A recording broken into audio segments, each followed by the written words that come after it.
చేస్తున్నాం, దేవుని కోసం సమాజం కోసం ఏం చేస్తున్నాం అనేది చాలా ప్రాముఖ్యమైన విషయం. దేవునికి స్తోత్రం కలుగును గాక.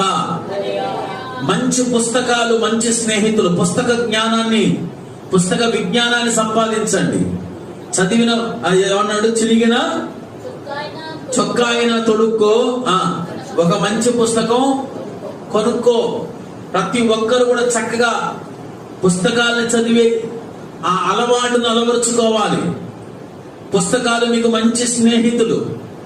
చూడండి, ఒక వ్యక్తి ఒకసారి చెప్పేసి అలిసిపోతాడు, 2 సార్లు చెప్తాడు, 3 సార్లు చెప్తాడు, వీడు వినడు అని వదిలేస్తాడు.